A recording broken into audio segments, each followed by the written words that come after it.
Hi everyone, इस video के अंदर हम compensation management BCom honours semester 6 का एग्जामिनेशन पैटर्न डिस्कस करेंगे लास्ट ईयर 2022 का।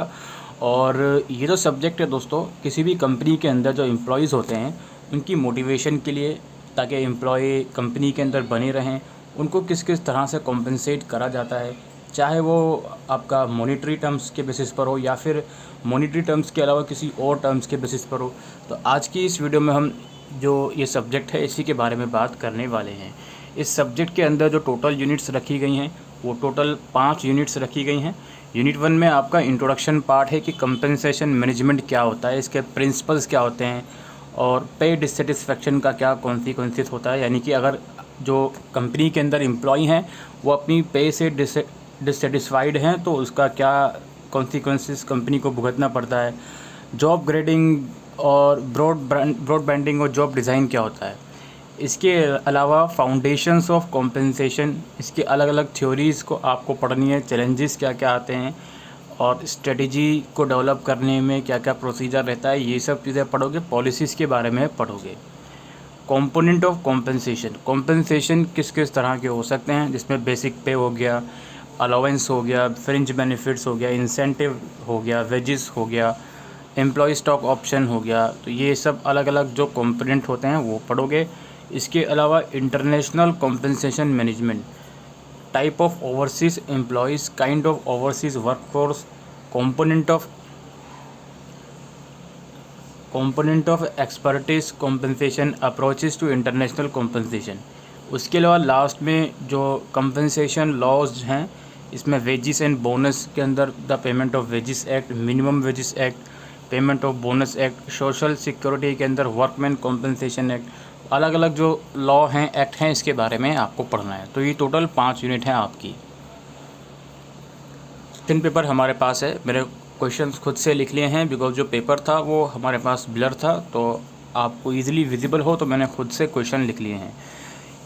टोटल 6 क्वेश्चंस आएंगे जिसमें से आपको 5 करने होंगे। हो सकता है आपके एग्ज़ाम में 5 ही क्वेश्चन आए, 6 नहीं आए। लास्ट ईयर एक प्रोविज़न दिया गया था कि नंबर ऑफ़ क्वेश्चंस को थोड़ा इंक्रीज़ करा गया था, वो प्रोविज़न इस साल भी कंटिन्यू रहेगा।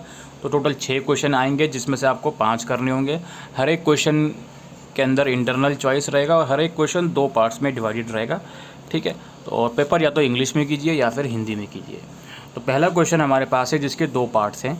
Explain the consequences of employees dissatisfaction with pay, और है explain the factors that influences the determination of wages in an organisation. तो ये यूनिट 1 में से लिया गया है। अच्छा, 2 पार्ट्स है, एक पूरा क्वेश्चन 15 नंबर का है, अब उसको 2 पार्ट्स में डिवाइड करा गया है। तो आप देख लो 8 + 7 इस तरीके से आप इसको कंसिडर करोगे, ठीक है। एक पार्ट 8 मार्क्स का, एक पार्ट 7 मार्क्स का, या 7.5 कंसिडर कर लो, आपकी मर्ज़ी है। तो इसमें यह है कि अगर एम्प्लॉय को उनकी जो सैलरी है वो ठीक से नहीं मिल रही है, वो उससे सेटिस्फाइड नहीं है, तो इसके कॉन्सिक्वेंसेस क्या हो सकते हैं। और फिर यह है कि जो एम्प्लॉयज़ होते हैं कंपनी के अंदर, उनकी जो वेजेस होती हैं उसको डिसाइड करने के लिए क्या क्या फैक्टर कंसिडर करे जाते हैं। इसके अलावा जो इसके इंटरनल चॉइस में क्वेश्चन है उसके भी अगेन 2 पार्ट हैं। Principles for effective compensation management, जो एक इफ़ेक्टिव कॉम्पेंसेशन मैनेजमेंट होता है, यानी कि जो ऐसा मैनेजमेंट जो इफ़ेक्टिवली कॉम्पेंसेट कर सके एम्प्लॉयज़ के साथ, उसके क्या क्या प्रिंसिपल्स होते हैं।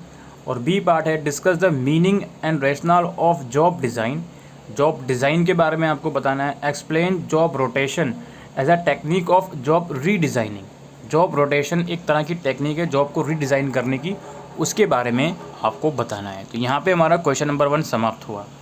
उसके बाद आता है क्वेश्चन नंबर 2। अगेन इसकी भी पार्ट्स में डिवाइड करा गया है। पहले तो बताना है आपको explain compensation policy in India with reference to over time and bonus. भारत के अंदर जो कॉम्पेंसेशन पॉलिसी है ओवर टाइम और बोनस इससे रिलेटेड, इसके बारे में आपको बताना है। और discuss the strategic compensation choices that are to be exercised while designing a compensation strategy. एक कॉम्पेंसेशन स्ट्रेटेजी को डिज़ाइन करते हुए कौन कौन सी चॉइसेस हैं जो कंसीडर होनी चाहिए, उसके बारे में आपको डिस्कशन करना है। इसके इंटरनल चॉइस में इसका ए पार्ट है how can a reward strategies be used for modifying behaviour of employ. एक तरह की स्ट्रेटजी है कंपेंसेशन के अंदर रिवार्ड स्ट्रेटजी। तो ये रिवार्ड स्ट्रेटजी किस तरह से इस्तेमाल करी जा सकती है, जिसकी वजह से जो एम्प्लॉय का बिहेवियर है कंपनी के अंदर वो चेंज हो जाए, उसको मॉडिफाई करने के लिए। और जो बी पार्ट है उसके अंदर आपको एक्सप्लेन करना है सब्सिस्टेंस थ्योरी ऑफ वेजेस और wage fund theory of compensation. इस तरह से हमारा सेकंड क्वेश्चन ख़त्म हो गया। क्वेश्चन नंबर 3 है, इसमें यह है explain various types of compensation policies, discuss the meaning and features of compensation strategy. तो अलग अलग तरह की जो कॉम्पेंसेशन पॉलिसीज़ होती हैं, अलग अलग उसके बारे में आपको बताना है, और कॉम्पेंसेशन स्ट्रेटेजी जो होता है उसका मीनिंग और फीचर आपको बताना है। इसके अलावा क्वेश्चन नंबर 3 के इंटरनल चॉइस में 2 क्वेश्चन है। Explain the meaning of fringe benefit together with their feature, what objective does an organisation want to achieve by providing fringe benefits to its employ. तो ये फ्रिंज बेनिफिट्स क्या होता है ये आपको बताना है, और इसकी वजह से अगर जो कोई कंपनी है अगर अपने एम्प्लॉय को फ्रिंज बेनिफिट दे रही है तो वो कंपनी का मोटिव क्या होता है, उस फ्रिंज बेनिफिट को देने में कंपनी क्या अचीव करना चाहती है।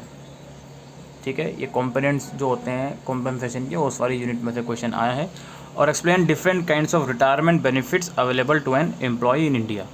भारत के अंदर जो रिटायरमेंट बेनिफिट अवेलेबल है एम्प्लॉय को, उसके बारे में आपको एक्सप्लेन करना है। क्वेश्चन नंबर 4 है, इसमें explain spot rate of payment and dearness allowance, और explain various types of individual incentive plan.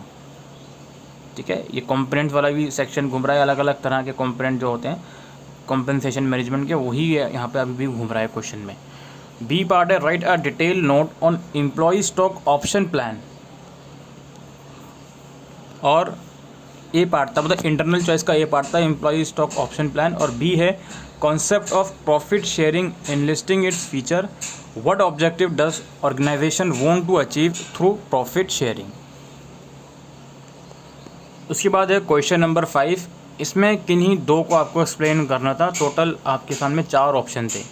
इसमें आपके सामने अलग अलग एक्ट दिए गए हैं, minimum wages act, bonus act, employ state insurance act और वर्कमैन कॉम्पेंसेशन एक्ट। इन चारों में से किन्हीं दो को आपको एक्सप्लेन करना था 15 नंबर में, यानी कि एक लगभग 7.5 मार्क्स का हो गया।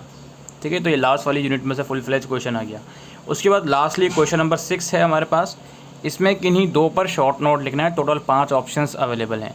एक तो type of compensation decision, supplementary compensation, difference between performance evaluation and job evaluation, और balance sheet approach to international compensation, और Adams equity theory of compensation.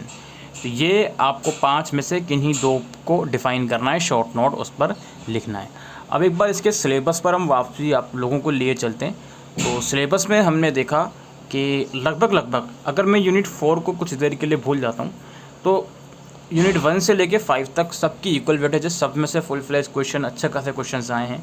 चाहे वो यूनिट 5 में आप लोग देख सकते हो पूरा, अगर आप करोगे यूनिट क्वेश्चन नंबर 5 तो उसमें पूरा 15 नंबर का इसी में से आया है, जिसमें एक्ट पूछ लिया, वर्कमैन कॉम्पेंसेशन या एम्प्लॉय स्टेट इंश्योरेंस या मिनिमम वेजेस वाला। इसके अलावा आप यहाँ यूनिट 3 देख सकते हो, चाहे वो रिटायरमेंट बेनिफिट वाला क्वेश्चन हो, एम्प्लॉय स्टॉक ऑप्शन वाला क्वेश्चन हो, तो इसमें से भी काफ़ी अच्छे क्वेश्चन बने हैं। क्वेश्चन नंबर 1 तो मैंने आपको शुरू में ही दिखाया था, डिससेटिस्फैक्शन कैसे होता है, प्रिंसिपल्स ऑफ कॉम्पेंसेशन मैनेजमेंट जो इफेक्टिव रहते हैं उसके बारे में क्वेश्चन आया है। तो बाकी जॉब रीडिज़ाइनिंग के बारे में क्वेश्चन आया है, तो यूनिट 1 भी इम्पोर्टेंट है। फाउंडेशन की बात करें तो स्ट्रेटेजिक के ऊपर क्वेश्चन आया है, कॉम्पेंसेशन पॉलिसीज़ के ऊपर क्वेश्चन आया है।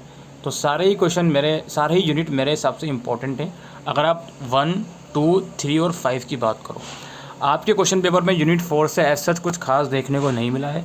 सिर्फ एक आपका अप्रोचेस टू इंटरनेशनल कॉम्पेंसेशन, ये एक क्वेश्चन आया है आप लोगों का शॉर्ट नोट के अंदर। अब मैं इस बात की एश्योरिटी नहीं दे सकता हूँ कि इस साल भी यही पैटर्न फॉलो हो कि इस यूनिट में से एज सच इतने क्वेश्चन नहीं आए हों, लेकिन इतना ज़रूर कहूँगा कि आप कम से कम 4 यूनिट तो करके ही जाना, सो दैट आप पूरा पेपर ईजिली अटैम्प्ट करके आ सको। इसमें यूनिट 2 या यूनिट 3 ये दोनों ही यूनिट बहुत ज़्यादा इंपॉर्टेंट हैं। इन दोनों यूनिट को अगर मैं बात करूं तो 30 नहीं 40 नंबर का इन दोनों यूनिट में से पेपर बन सकता है। 30 मैंने इसलिए बोला बिकॉज ओवरऑल 5 यूनिट है, ऑन एन एवरेज 15 मार्क्स की एक यूनिट होनी चाहिए और 2 यूनिट 30 मार्क्स की, लेकिन ये 30 से ज़्यादा नंबर की यूनिट्स बन सकती हैं दोनों। तो इस चीज़ का ज़रा ध्यान रखिएगा, ठीक है। तो यही पेपर था दोस्तों, कॉम्पेंसेशन मैनेजमेंट का बीकॉम ऑनर्स सेमेस्टर 6 का। आई होप ये वीडियो आपको यूज़फुल लगी हो, तो वीडियो को शेयर कीजिएगा। Thank you.